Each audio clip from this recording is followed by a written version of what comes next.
Hello sir, very good morning. நாம் daily தினம்தோறு video ஒன்று sixth sense மோடில் நம்ம வீடியோலாம் போட்டுட்டு வரோம். கொஞ்ச நாள் இடையில் கொஞ்சம் நின்று போச்சு, இப்போ போட ஆரம்பிச்சிட்டோம். இன்றைய தகவல் என்னன்னா கேட்ராக்ட், அதாவது கண்ணில் ஏற்படக்கூடிய புரை நோய்.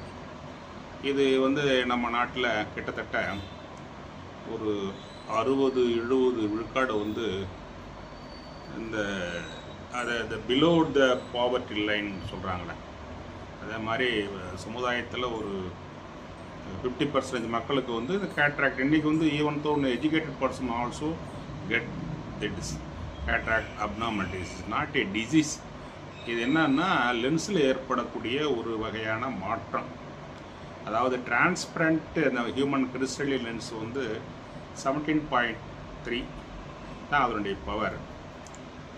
அந்த பவர் உள்ள கண்ணாடி அந்த விழி லென்ஸு ஜஸ்ட் லைஸ் ஏ ஒயிட் மிரர், அதாவது ரசம் பூசப்படாத கண்ணாடி இருக்கும் இல்லையா, அதை போன்று இருக்கக்கூடிய அந்த லென்ஸில் ஒரு 45-50 வயசுக்கு மேலே இந்த மெட்டபாலிக் ரியாக்ஷன் அப்படின்றாங்க. அந்த காரணத்தால் அது என்ன ஆகுதுன்னா கரிபடிஞ்ச கண்ணாடி மாதிரி ஆகிடுது. Nothing but cataract is nothing but it's opacity of the lens.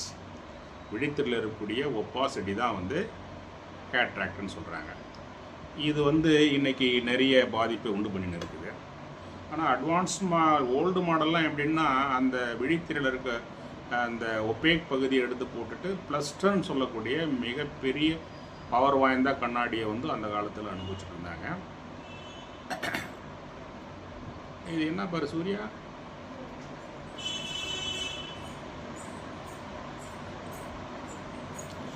Object வர மாட்டேது. என்ன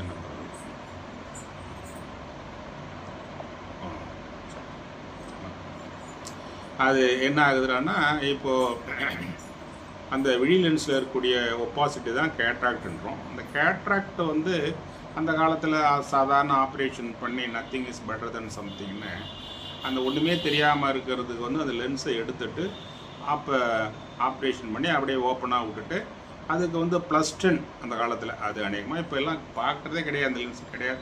நிறையா சயின்ஸ் அண்ட் டெக்னாலஜி டெவலப்மெண்ட்டால் நிறையா மாற்றங்கள் வந்ததுனால அந்த லென்ஸு உள்ள போடுறவங்களும் கிடையாது, அந்த கண்ணாடியும் இப்போ அதிகமாக இல்லை. எங்கேயாவது ஒரு